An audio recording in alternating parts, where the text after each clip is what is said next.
Tonight on Destinations. This diamond right here is 5 carats, and it's worth about $80,000. You know, no matter where you travel and whatever city or town you go visit during your tour in Italy, you can usually find a little figurine of what's called the Pulcinella. I'm standing on the Marion Bridge, about 1,000 feet in the air above this beautiful river with a breathtaking view of the Neuschwanstein Castle, which was the inspiration for the Cinderella Castle in Disneyland.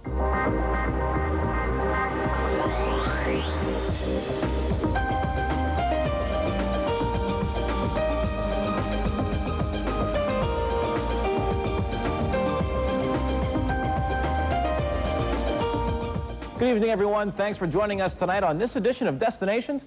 I'm your host, Kane Farabaugh. Well, traveling around Europe is one of the best benefits stationed overseas. If you're nervous about getting lost or driving yourself, you can always take the train. When you're traveling to places like Paris and London, there are fast trains available. And very soon, Antwerp, Belgium will be a fast train destination. Army Sergeant Doug Boyles tells us there's a reason for that, and he shows us that there's a lot to do in Antwerp. If you take the train to Antwerp, you'll end up at the central train station, which is actually a great place to start your tour. And from your first view of the city, you'll notice something a bit different about Antwerp. And I'm not talking about the architecture, though there's plenty to look at, or the people. There's a lot of them too. But the stores will grab your attention first thing because they're all selling the same thing. But it's not just pictures on street signs that give Antwerp its name. Inside, you get a chance to see the real thing. This diamond right here is 5 carats, and it's worth about $80,000. In a very small area here around the central station, there are about 1,500 diamond offices. So it's really here the heart of the diamond business. And with 35,000 people making a living from these little things, that's a lot of hearts. Sir, may we have the diamond back, please? Now, diamonds don't naturally come out of the ground sparkling and ready to be sold. That little diamond you just saw was probably twice that size when it arrived here to be cut and polished. The diamond polishers, they are paid pro carat, so they will always do their best to obtain a maximum of weight. So what happens to the parts of the diamonds that are polished off? Well, they stay here. You see, the diamond dust that's created mixes with the oil on the wheel. And since diamond is the hardest material that exists, it always has to be polished by other diamonds. And it's the diamond dust that polishes the rough stone. And once these diamonds are polished and ready to be sold, it's time to put a price tag on the perfection. It can be a stone of $1,000 up to a stone of $1 million. Do you have anything a little more in my price range? I have the perfect thing for you, sir. Perfect. Chocolate diamonds. Ah, now this I can afford and enjoy.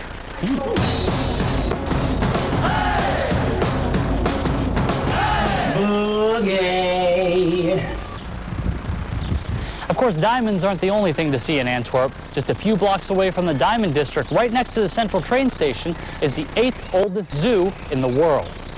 The Antwerp Zoo has been around since 1843, and for a zoo situated in the middle of a city, they have a lot to offer, and not just to the public.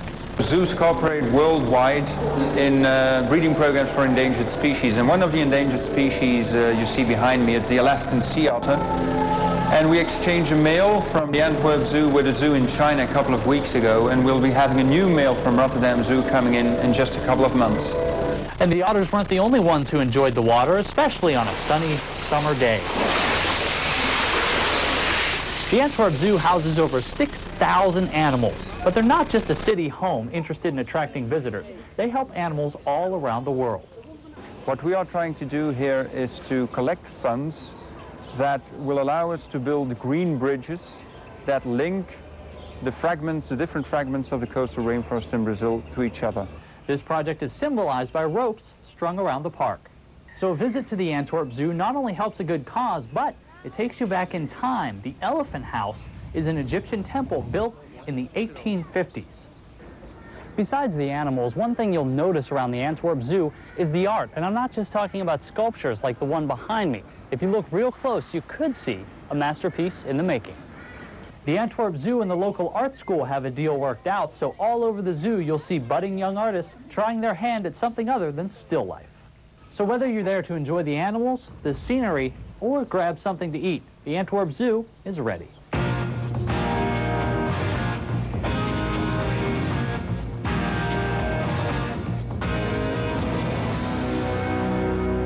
Of course, outside the zoo's gates, Antwerp is still a busy city. And if you're looking for a place to relax after a full day of city life, there is one right across the street. It's the Stadspark, and it not only offers walking trails, but a free zoo. Oh, all right, it's just birds hanging around a lake. But still, the park offers a place to play ball and has fantastic scenery. Besides the beauty of nature, you can also find some pillars, plaques, and some stone sculptures if you look hard enough. Now, if your kids are as excited about that as this kid was, don't worry, there's something for everyone who needs to burn off a little extra energy. The playground certainly beats playing in the street, and it's a great oasis for a picnic or just a rest before you venture back out into the city. So the big question is, can you see the zoo, buy some diamonds, and enjoy a walk in the park all in one day? The answer is definitely yes. But if you're carrying one of these around, you might want to plan an extra day or two. Army Sergeant Doug Boyles, AFN News.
The clown-like figure of the Pulcinella is one of the most interesting and enduring figures to come out of the Campania region of southern Italy. Air Force Sergeant Gary Piccariello traveled to the Pulcinella Museum to find out more about this individual who is deeply linked to the culture and lifestyle of the city of Naples. My destination on this day was to the small Neapolitan town of Bridgett and a visit to the Museum of Masks, Folklore, and Farming, better known as the home that marks the birthplace of the character known as Pulcinella. You know, no matter where you travel and whatever city or town you go visit during your tour in Italy, you can usually find the little figurine of what's called the Pulcinella for sale. They make great tourist gifts. But what's the real story of the Pulcinella? It all started in the small town of Bridgett. This tragic figure, clothed in white and wearing a bittersweet smile, has come to represent the Neapolitan philosophy that it's better to laugh than to cry. Few realize, however, that Pulcinella was a real person. Allora, Paolo Cinelli nasce da Cerra intorno all'anno 1500. Come vediamo, la sua faccia è mezza bianca e mezza nera. Paolo Cinella was born in 1500 and was a laborer for a flour mill. As was the fashion of the time, he dressed in a loose-fitting cream-colored outfit that he could wear over his clothes. Paolo, the story goes, was darkly tanned from working in the sun all day carrying sacks of flour, and he would typically wipe his hands off on his cheeks, so by the end of the day he was dark-skinned from the nose up, but white-faced from below the nose down. This made for quite a sight, this grown man with a pointed hat on his head and this silly complexion on his face. He was already well known for this, and one day he stopped by the piazza after work to see a burlesque show. The comedian saw him and realized this guy was quite a character. And so the story goes. Paolo Cinella became Pulcinella, as he was called in the local dialect. His real-life qualities of a hard-working man who enjoyed life and lived to laugh became trademark characteristics of this figure that lives on to this day. I often wonder if the philosophy of Pulcinella can survive in these modern times. But the character is so indicative of Napolitanos. A Napolitano doesn't look for work. He creates work in order to earn a living. Often he lives day by day, but this ability to laugh, to smile, to look for the brighter side of things, these are characteristics rooted in the truth. The Pulcinella Museum, as it's better known, shines a spotlight on the legends that modern times are built upon. It is the town of Acetta's one claim to fame, and one that they are most proud of. Il museo di Pulcinella è molto importante in questa città per me come cittadino acerrano e sono orgoglioso di essere cittadino acerrano. It's important for this legend, these traditions, to live on. This is a small museum, but it has a big impact on the many children and schools and visitors that have come here. Paolo Cinella, Pulcinella. From humble beginnings to near worldwide popularity, the tragic-comic figure that represents the sunnier side of life. Reporting from the small town of Accetta, outside the city of Naples, I'm Air Force Sergeant Gary Piccariello, AFN News. Another famous Italian figure is one from a fairy tale, The Adventures of Pinocchio, written by Carlo Lorenzi, who used Colati as a pen name, is also the name of the town where he lived. And Colati is our next destination with Air Force Sergeant Bridgett Remke and a group of kids at Pinocchio Park. Most of us are used to seeing this Pinocchio, but how many of us know the real story of Pinocchio? In the small town of Colodi, Italy, there's a park dedicated to this children's tale, written by Carlo Collodi in the 1800s. It's not this story, but this story. And now we take you to Colodi, Italy, where we find this enchanting park.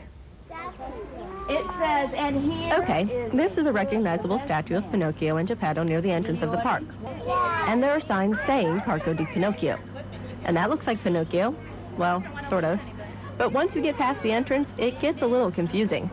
Apparently, there's much more to the Pinocchio story than could fit into the Disney movie. The Livorno kindergarten class was happy to help me navigate, even through the parts of the park that didn't seem to make much sense.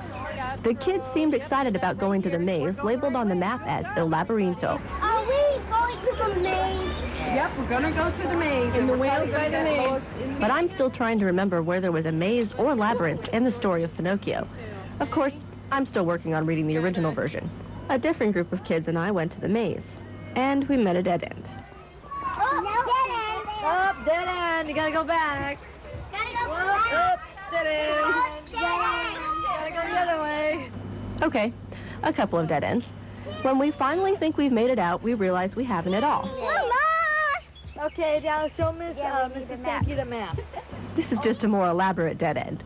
Eventually, we make it to the exit, which looked a lot like the entrance to me, but I'm no land nav expert.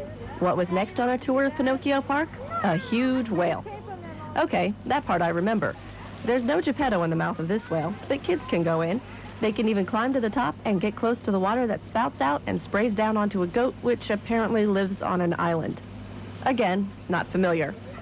Although the statues scattered around don't tie into the Pinocchio tale we're used to, they make for great photo ops with the kids, because kids love to pose for pictures. Other highlights of the park include a craft center where children can make masks of their favorite Pinocchio character. There's also a courtyard with some intricate mosaic tile walls. If the kids still have energy after the hiking around, and you can bet they will, there's even a playground to help them wear themselves out for the ride home. Although Pinocchio Park may not tell the story the way we're used to, it's still a lot of fun for kids, and it may even inspire some of us to read the classic adventures of Pinocchio. Me, I'm only up to Chapter 2. For Destinations, Air Force Sergeant Bridgett Remke.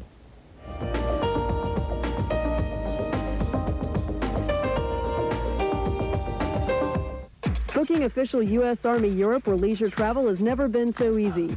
Log on to www.satotravel.com/user and book your vacation or official travel via the net. No waiting, no lines. When there's a mission to accomplish, your time is essential. www.satotravel.com/user allows you to reserve leisure or official travel from anywhere in Europe 24 hours a day.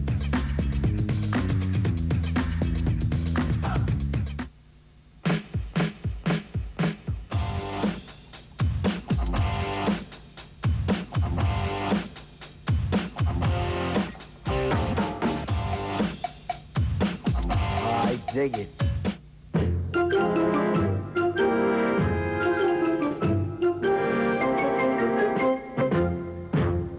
Good evening. Taxidermy. It's a fascinating hobby, and what better place to see it than the Natural History Museum in Mons, Belgium. Now, we may scare you a little bit tonight, but I assure you, it's a place for the entire family. Douglas, who are you talking to? Yes, Come over here. I'm coming. Natural History Museums showcase the natural world, but sometimes the natural is very unnatural. There are some 30,000 specimens in Mons Natural History Museum, ranging from the appealing to the appalling. But nothing is more frightening than the unknown, and what lies behind closed doors should sometimes stay there. These birds are part of a new exhibit that will be on display soon, but a bird you can see now is this one, who chews his meal a bit differently. But no exhibit will take your breath away more than a nearly 8-foot giant. The giant Constantine lived over 100 years ago, a real man's man. He still amazes us today with his height. My feet are parallel to his feet. His hips parallel with my head. He was going from country to country participating in fairs. He died in Mons because of an infection due to his height and gigantism. The Natural History Museum in Mons has grown over the years and is a museum piece in itself, founded in 1839. Another great place to visit when the Belgian weather acts up. From Mons, Belgium, Army Sergeant Doug Boyles for Destinations.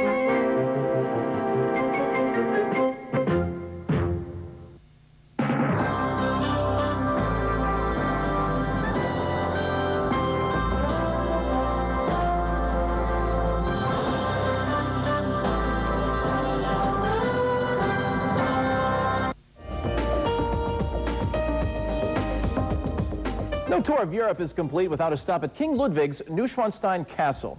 AFN Bavaria's private Jake McEvoy headed out to Garmisch to find out exactly what's at that castle. AFRC's General Patton Hotel in Garmisch, Germany, offers many tours to its guests. One of those tours features the famed Neuschwanstein Castle.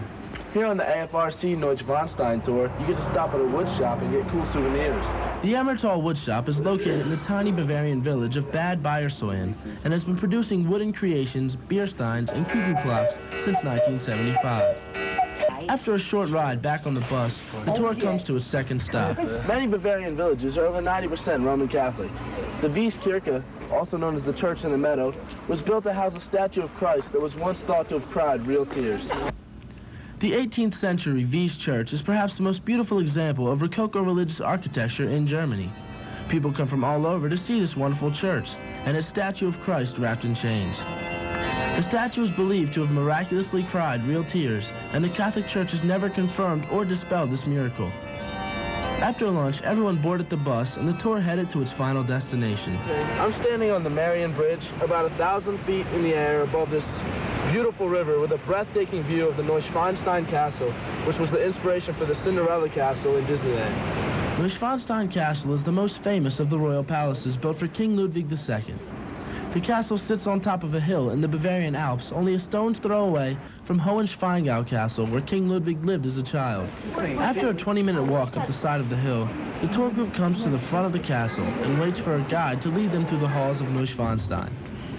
The inside of the castle is magnificently decorated with dome ceilings, wood carvings, chandeliers, and porcelain geese.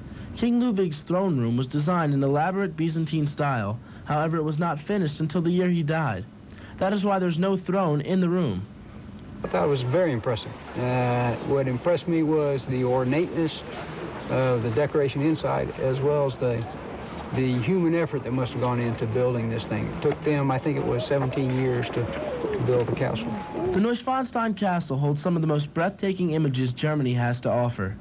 These images are sure to be burned into the hearts and minds of all who visit.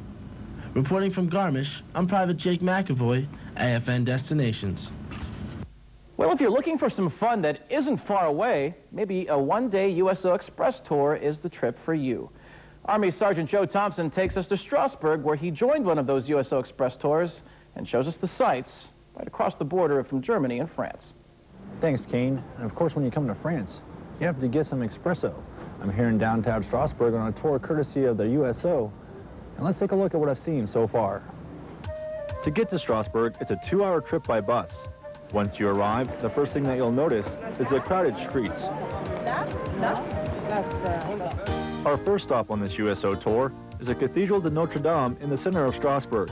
Built in the same Gothic fashion as the Notre Dame in Paris, it is one of the most Gothic buildings in Northern Europe. The cathedral's bell tower stands at 142 meters. It can be seen from almost anywhere in the city and is a great landmark if you ever lose your way. Inside the Gothic cathedral, candles light up the aisles as you make your way towards the front of the sanctuary.